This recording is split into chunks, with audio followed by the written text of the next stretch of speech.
Hello and welcome to Ref Sports. I'm Shubhayan Chakravarti and we are reviewing the match between Australia and Afghanistan, and my word, that was a cracker of a match. Rashid Khan played a mind-blowing knock, but we'll talk about this match from the start. Australia batted first. There was some changes into their team. They dropped Mitchell Starc for Kane Richardson and brought in Steve Smith in the middle order as well. But David Warner got at least some runs under his belt. He hasn't been scoring runs in this particular format, in this particular T20 World Cup, but got 25 runs of 18 deliveries. That will give him some sort of confidence for the remainder of the tournament. And if Australia qualifies for the semi-final, that's still a big doubt, but yes, if they do, then David Warner, he will get plenty of confidence from this match.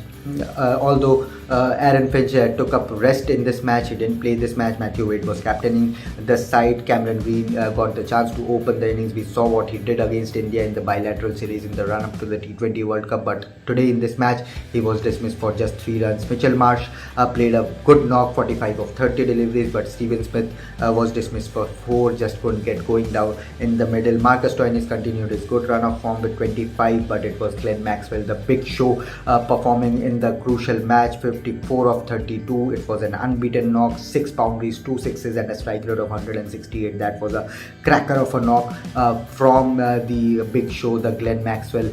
We know in this particular format for Afghanistan, Naveen-ul-Haq was impressive. 4 overs, 21 runs, 3 wickets. Hasn't played a lot of matches for Afghanistan, but he showed that he's a quality bowler in this T20 format. Afghanistan chasing 169. It has to be a tricky task when you're facing the likes of the Australian pace attack, Pat Cummins, Josh Hazlewood. But yes, they started on a blazing fashion. Gurbaz finally got some runs under his belt, 30 of 17. Although Usman Ghani failed to get going in the middle, scored only 2 runs of 7 deliveries. But Ibrahim Zadran and Gulbuddin Naib, they got runs in the middle, stitched a little partnership out there, took Afghanistan towards that winning total. But again, that collapse. Nabi scored 1, Najibullah got out for duck, and it looked all lost for Afghanistan in the middle. They started to lose wicket. Even Rasuli was dismissed for 14, but then came the Rashid Khan show with the bat, not with the ball but with the bat.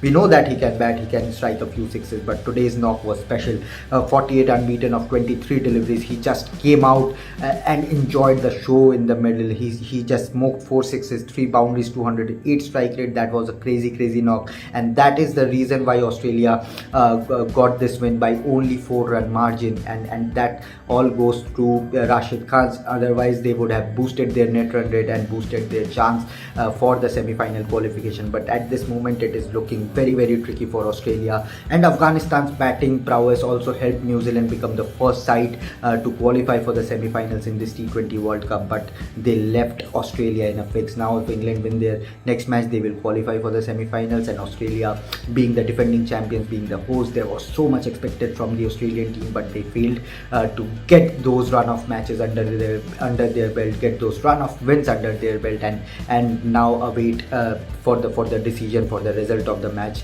of the England game.